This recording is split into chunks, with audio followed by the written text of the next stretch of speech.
Salut Evelyne, Bonjour, merci Pablo. d'avoir accepté mon invitation. Evelyne, tu es magistrate et aussi membre du bureau de la Ligue des droits de l'homme.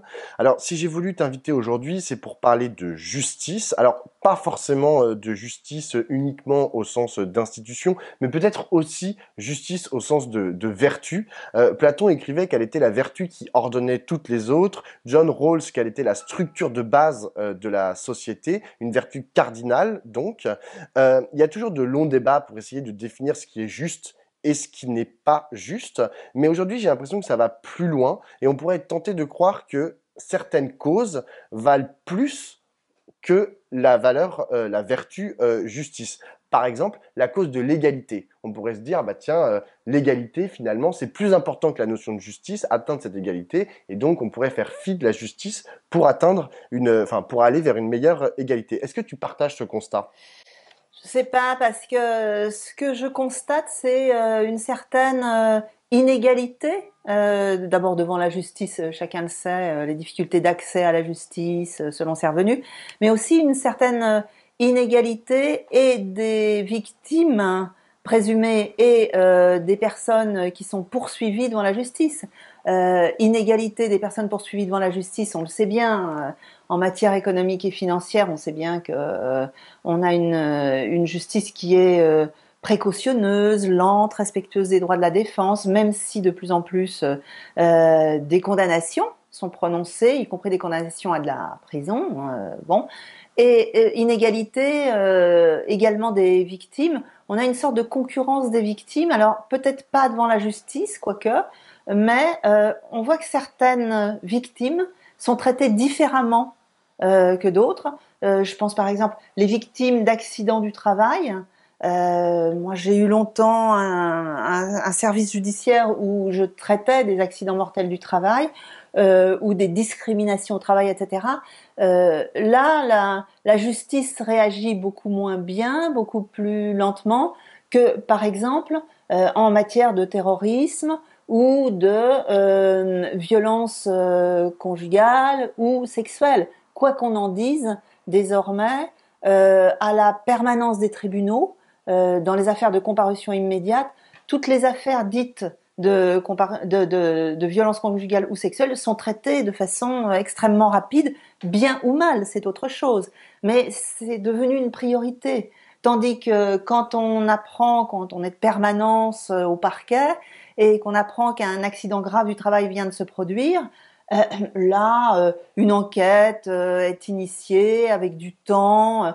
On ne traite pas du tout cette victime de la même manière, Mais là, tu parles de la justice, en fait, dans les tribunaux, de telle qu'elle l'institution. fonctionne, Voilà, telle mais qu'elle pas fonctionne. théoriquement. Exactement, parce qu'après, il y a la perception, en fait, que l'on a Oui. d'abord de l'institution, des jugements et des décisions qui sont rendus par cette institution. Et là, la perception, on va dire, des citoyennes et des citoyens varie effectivement en Oui. fonction, lorsqu'on est, par exemple, déclaré coupable je sais pas, d'une agression sexuelle, Mhm. c'est pas la même chose que lorsqu'on est déclaré coupable, par exemple, d'avoir malmené un salarié.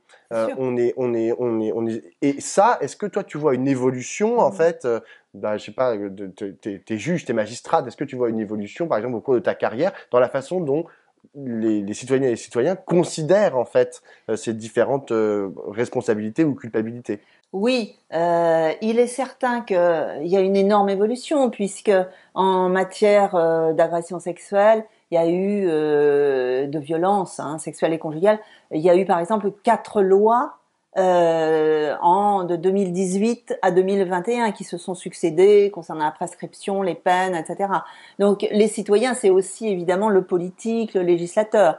Le législateur s'est beaucoup saisi de ces questions. Les médias s'en saisissent évidemment énormément.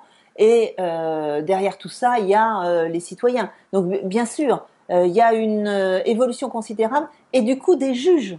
Parce qu'il n'y a pas d'imperméabilité entre la société et les juges qui composent les tribunaux, la justice de façon générale.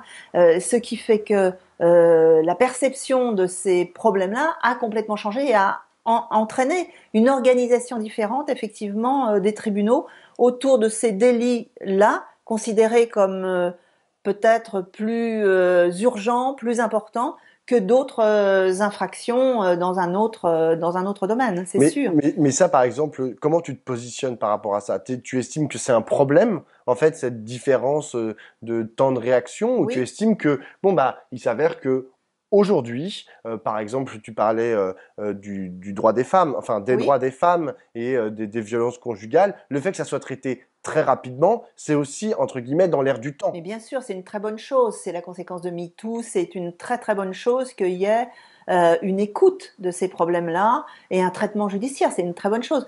La question, c'est que compte tenu des moyens extrêmement misérables de la justice française, c'est évidemment au détriment, malheureusement, d'autres contentieux qui peuvent apparaître comme aussi importants. Quelqu'un qui se fait agresser dans la rue, c'est pour la personne aussi important qu'une agression sexuelle. Bon, voilà. C'est malheureusement la France étant très très mal placée en Europe par rapport aux moyens de la justice, au nombre de juges. Ce sont des choix de contentieux. Comme très longtemps, par exemple, les contentieux économiques et financiers n'ont pas du tout été importants pour la justice et demeurent quand même relativement mineurs, faut bien le dire. Tandis que ces contentieux-là sont considérés comme très importants. On met les moyens, quoi qu'on en dise, mais le problème c'est que pendant ce temps-là, on fait pas autre chose. Donc tout simplement, il y a une revendication de renforcer considérablement les moyens de la justice. C'est doubler le nombre de juges, doubler le nombre de greffiers, faire comme en Allemagne par exemple, où les affaires sont traitées tout à fait de façon correcte, quoi. Est-ce que pour toi, il ne peut y avoir de la justice que dans le droit? Ou plutôt, est-ce que du coup, la notion de justice peut exister en dehors du droit? Je te dis ça parce que il y a certaines affaires qui, souvent par manque de données, manque de faits, etc., sont classées sans suite. Euh, pour autant, ça ne veut pas dire que la personne accusée est totalement blanchie. Bien Et donc, sûr. à ce moment-là, il y a des espaces de la société organisée qui décident que malgré le classement sans suite, ou même parfois avant la décision de justice, ils prennent des décisions à l'encontre de cette personne qui est accusée seulement. Est-ce que toi, tu considères que c'est normal dans la mesure où il y a des choses que on pourra vraiment, la justice peut pas aller jusqu'au bout. Si je prends par exemple le cas des violences conjugales, Oui. c'est compliqué parfois pour la justice de rentrer dans le lit des gens. Et lorsque une femme accuse un homme de l'avoir violenté, si la justice peut pas aller au bout, est-ce que tu considères normal que des espaces de la société, par exemple des partis politiques, au hasard, décident d'écarter une personne sans qu'il y ait une décision de justice? Comme juge, c'est impossible de considérer ça comme normal. Je pense que la plupart de tous mes collègues pratiquement sont d'accord sur le fait que, évidemment, il peut pas y avoir de justice privée, c'est impossible. L'idée, quand même, c'est qu'on est dans une démocratie qui permet et qui vraiment s'est construite autour de principes comme la présomption d'innocence, comme la nécessité d'avoir des preuves pour condamner quelqu'un, et puis aussi le fait que la rumeur ne peut pas entraîner une condamnation, parce que c'est extrêmement grave, c'est la mort sociale quand même. Par exemple, en matière de violence sexuelle, quand on est accusé de ça, c'est la mort sociale. On le voit bien avec les affaires actuelles, que ce soit les affaires concernant les journalistes, les hommes politiques. Bon, je pense à l'affaire Bourdin, à l'affaire Poivre d'Arvor, à l'affaire Abad, et puis en ce moment là aux affaires Coquerel et autres. C'est la mort sociale qui est au bout quand la rumeur entraîne l'éviction de la personne, de sa vie professionnelle, politique, sociale. Bon, donc bien sûr, je pense que c'est quand même compréhensible. On peut comprendre tout à fait que des instances se soient mises en place à l'intérieur de partis ou d'institutions, hein, je pense au Conseil de Paris, etc., Ou des entreprises? ou des entreprises, pour être particulièrement à l'écoute et recevoir les doléances des personnes qui se disent victimes notamment de violences sexuelles. Mais pourquoi spécialement uniquement les violences sexuelles? D'abord, ça c'est un premier problème. Et puis surtout, il faut une enquête contradictoire, c'est-à-dire que c'est quand même un principe de base de dire que s'il n'y a pas de possibilité de se défendre pour celui qui est accusé de quelque chose, y compris quelque chose de grave comme un viol ou une agression sexuelle, à ce moment-là, on est dans la vengeance purement privée. Et ça pose tout un tas de problèmes un peu ontologiques, c'est-à-dire que est-ce qu'il y a des victimes qui seraient plus crédibles que d'autres? Est-ce qu'il y a des victimes qui ne pourraient jamais mentir? Bon, là, je parle des femmes, par exemple.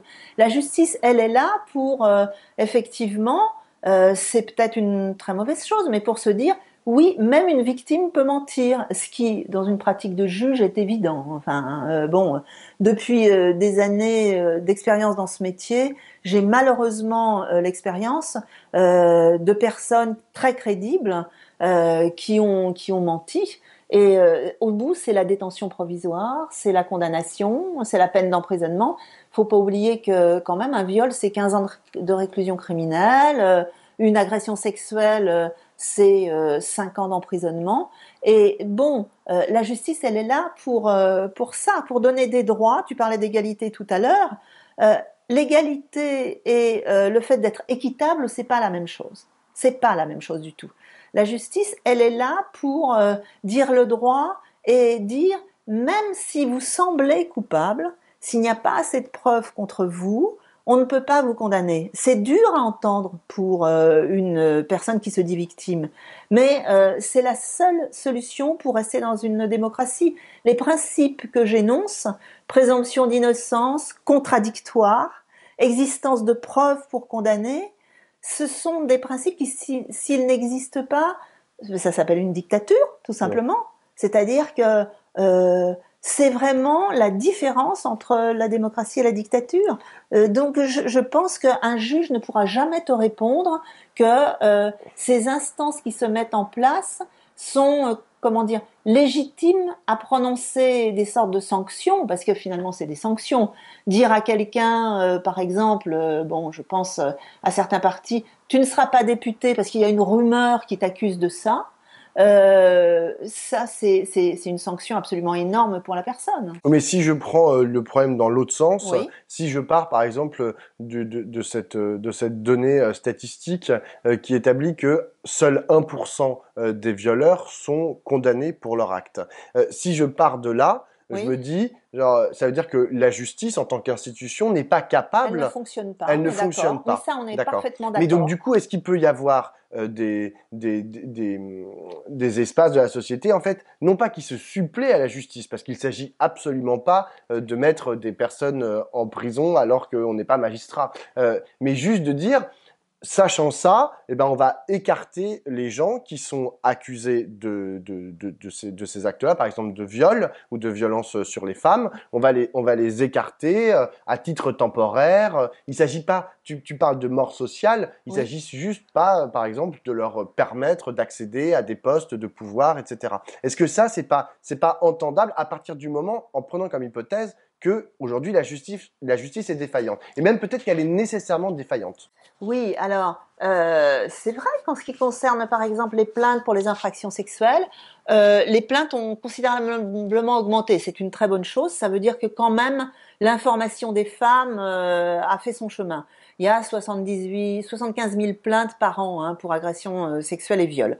De là, les enquêtes amènent la plupart du temps, effectivement, à des classements sans suite, des non-lieux. Bon, en gros, 10% des affaires seulement arrivent à être jugées et arrivent à des condamnations. Maintenant, toi, tu dis, on a vent d'agression sexuelle ou de viol et on prend une décision en fonction de ça. Toute la question, c'est effectivement de savoir si les choses sont vraies ou Oh. fausses. Et tout le boulot de la justice, c'est de faire la part entre culpabilité et innocence. Attends, mais Et j'ai quand même une c'est question, ça. c'est, tu estimes que le juge, le magistrat, donc formé en France à Oui, l'École nationale de la magistrature, est le seul ou la non. seule à pouvoir déterminer ce qui est juste de ce qui ne l'est pas, Bah, ce qui est vrai de ce qui ne l'est pas? c'est-à-dire, c'est pas le juge, c'est le droit, Hmm. c'est la loi et c'est la preuve. C'est-à-dire que malheureusement, à partir du moment où tu considères que quelqu'un allègue quelque chose et qu'il n'y a pas de preuve suffisante, c'est vrai que le principe de base d'une démocratie, c'est qu'on peut pas condamner cette personne. C'est pas le juge, c'est que il est certain que il y a des coupables avec ce principe qui sont en liberté, mais c'est absolument certain. Mais ça, c'est le choix philosophique qu'a fait la philosophie des Lumières, en se disant, à la différence évidemment de l'absolutisme, des dictatures, il vaut mieux un coupable en liberté qu'un innocent en prison. Ça, c'est un choix.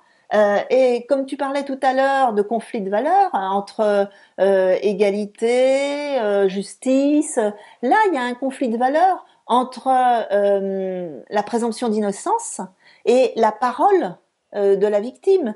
Mais c'est vrai que pour un juriste, enfin je crois moi pour un démocrate, il vaut mieux choisir quand même les principes de présomption d'innocence, même si évidemment les victimes s'en ressentent extrêmement mal, parce que ça c'est vraiment encore une fois fondé sur une idée que une présumée victime ne peut pas mentir. Notre système juridique et démocratique ne peut pas reposer sur ce présupposé. C'est absolument impossible. Ontologiquement, un être humain, quel qu'il soit, peut être amené à mentir. Et malheureusement, c'est ce que j'ai vu dans toute mon expérience, à savoir que bah, c'est tout simple. Hein. On veut se venger, hein, qui qu'on soit. On veut se venger, bon. Ou alors on a une jalousie, ou alors on a des intérêts financiers. En gros, c'est ça les dénonciations dites calomnieuses. Et le problème des affaires dont j'entends parler en ce moment au sein des partis ou ailleurs, ça va beaucoup plus loin. C'est que même moi, je qualifierais ça complètement de kafkaïen. Là, il y a une affaire où la personne a été écartée d'un poste de député, alors qu'il y a eu des dénonciations anonymes qui sont arrivées aux oreilles de ce parti, et même plus, il y aurait vraiment des faits allégués qui seraient très graves, certes, mais les dénonciatrices sont anonymes. Donc là, on est dans le livre Le procès de Kafka, hein, où Joseph K. est convoqué devant un tribunal. Quel tribunal? Il sait même pas qui c'est. Là, c'est exactement pareil. Moi, ça me fait vraiment penser à ça. C'est le tribunal du parti, mais qui? Des personnes choisies. Pourquoi? Parce que ce sont des phares et pas des hommes, etc. Bon, qui sont les juges? On ne sait même pas. Qui sont les accusateurs, les accusatrices? Elles sont anonymes parce qu'elles veulent se protéger. Je peux le comprendre. Mais enfin, c'est extrêmement grave. On peut pas. Il faut aussi protéger l'innocence des autres. Donc, c'est ça le bouquin de Kafka, le procès. Il est accusé, il ne sait pas de quoi, par il ne sait pas qui, et il ne connaît pas ses juges. Et finalement, à la fin, il est condamné à mort, il est exécuté. Bon, c'est vraiment une parabole, bien sûr, mais quand même, moi, ça me fait peur. Ça me fait très peur, parce que, enfin, il faut quand même se dire que ça peut arriver à tout le monde. Là, bien sûr, c'est uniquement en matière de violences sexuelles ou peut-être conjugales, mais enfin, c'est surtout les violences sexuelles. Mais après tout, pourquoi on n'étendrait pas ça à tout un tas d'autres accusations? On peut pas adopter des principes comme ça. Est-ce que tu n'as pas peur que ton raisonnement, que j'entends tout à fait, ne soit dommageable à un mouvement dont tu as parlé tout à l'heure, qui est le mouvement MeToo? Oui, C'est-à-dire que justement, ça soit un peu un backlash, par oui. exemple, par rapport à MeToo, et que genre il y ait finalement une régression, que tout d'un Mm. coup les femmes qui avaient réussi dans une certaine Oui, mesure, oui, pas bien sûr. toutes, etc., à prendre la parole en Oui, fait sur ce sujet-là, se disent ah bah non, bah finalement oui. vu tout ce qui se passe, vu que maintenant on remet la présomption d'innocence en haut de la pyramide des valeurs, eh ben pourquoi parler, dans la mesure où, encore une fois, genre il y a très peu de chances en Bien fait sûr. que ça arrive au bout, et donc qu'on soit que derrière on soit accusé en diffamation, ou qu'on soit Oui. pointé du doigt parce que porteuse de calomnie. Alors, moi, je crois au contraire que le mouvement actuel qui consiste à se fonder sur une rumeur pour prendre des décisions, tu as raison, c'est pas la peine de mort, mais écarter quelqu'un du poste de député, ou demander à un ministre de démissionner, ou à un journaliste de le licencier, en fait, du jour au lendemain, etc. Moi, je crois que ça, ça peut être préjudiciable au contraire à la cause des femmes et à MeToo. Je pense que Gisèle Halimi, que j'admire énormément comme avocate et qui est certainement je pense la personne qui m'a fait devenir magistrat. Eh bien, je pense qu'elle se retournerait dans sa tombe si elle entendait ça.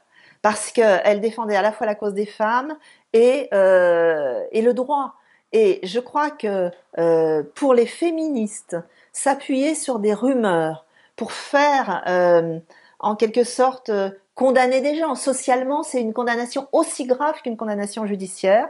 Je pense que là, ça fait apparaître ce mouvement de défense des femmes comme pas sérieux, se fondant sur la rumeur, sur les on-dit, et puis surtout extrêmement injuste parfois. Parce que ce qui va se passer certainement, c'est que il va y avoir des outreaux dans le domaine, comme il y en a eu dans d'autres matières.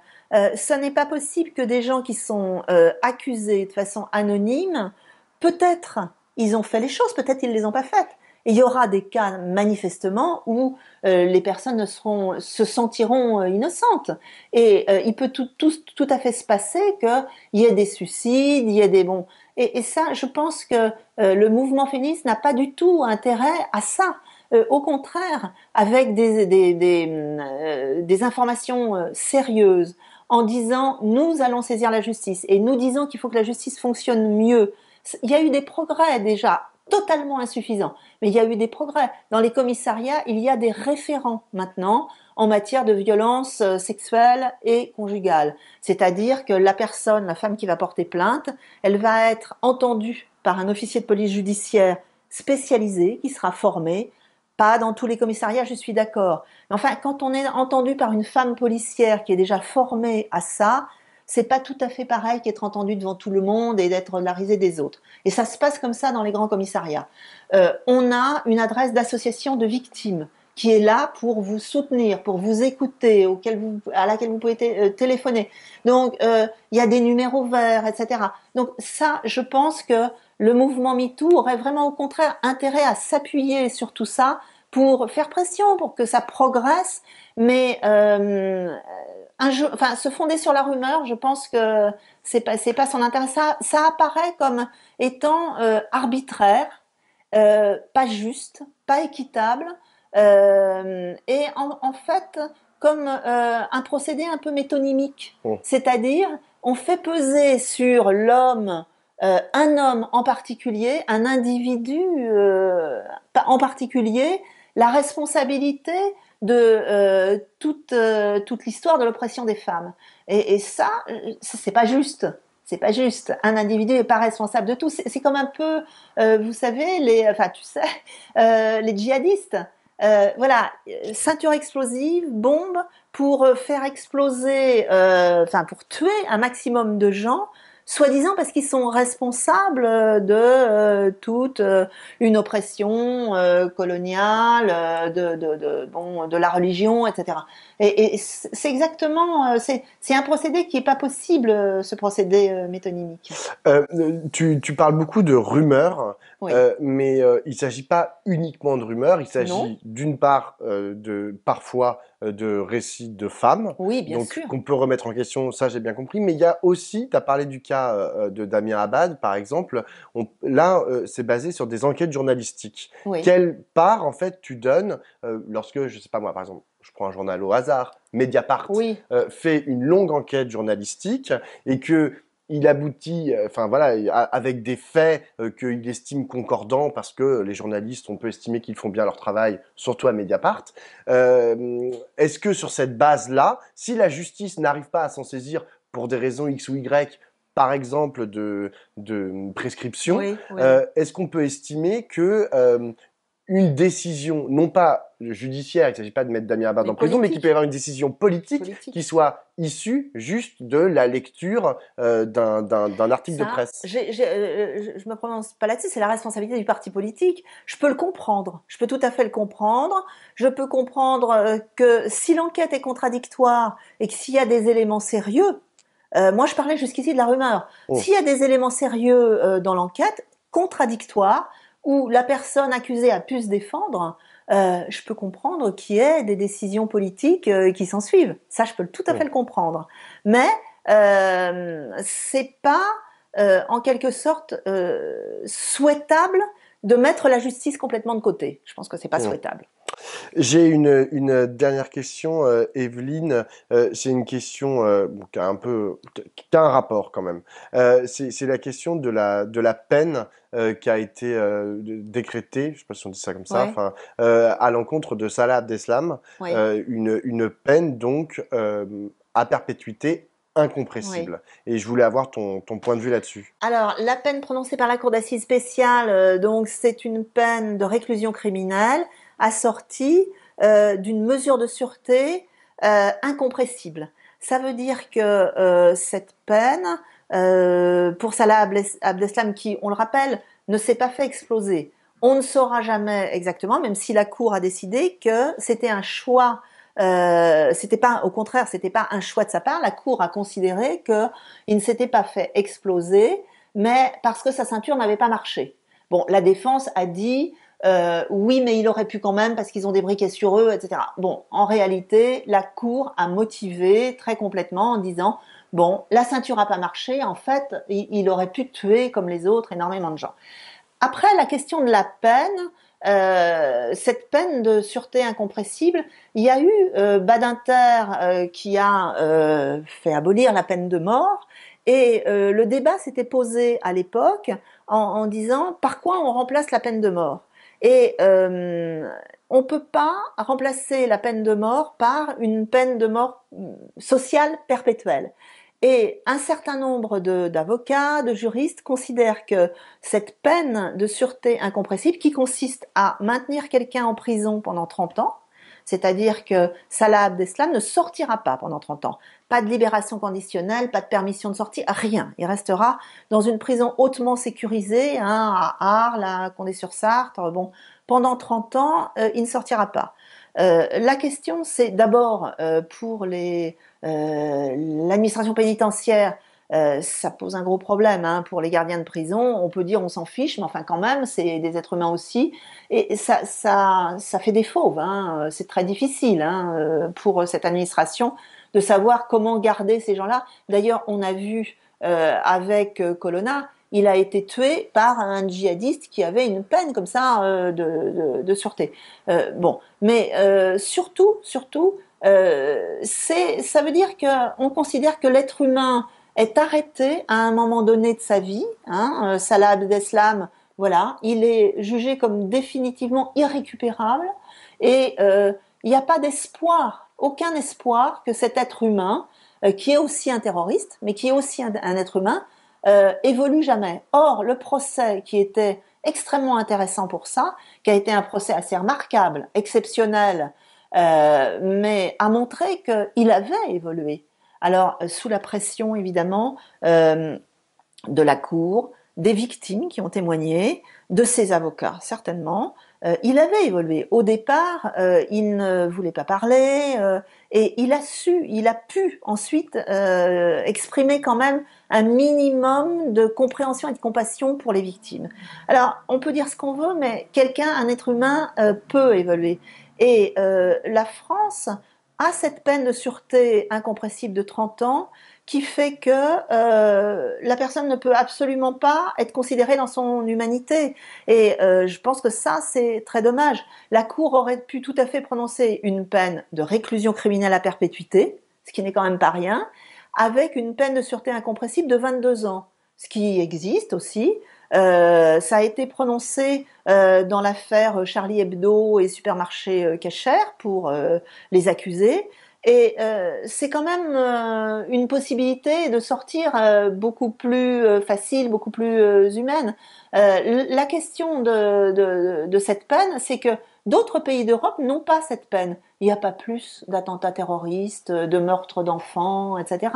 Le Portugal, d'autres pays d'Europe ont des peines effectivement de sûreté où pendant un certain temps, la personne ne peut pas sortir, elle doit rester en prison, mais il y a un espoir. Et là, ce qui me pose problème dans l'essence même de cette peine, c'est qu'il n'y a pas d'espoir en réalité. Parce qu'au bout de 30 ans, qu'est-ce qui se passe Il y a un tribunal d'application des peines qui statue, après avoir pris l'avis des victimes, l'avis de 3 experts sur la dangerosité de la personne, et l'avis d'une commission de 5 magistrats de la Cour de cassation sur les troubles possibles à l'ordre public que peut commettre la personne au bout de 30 ans de réclusion criminelle.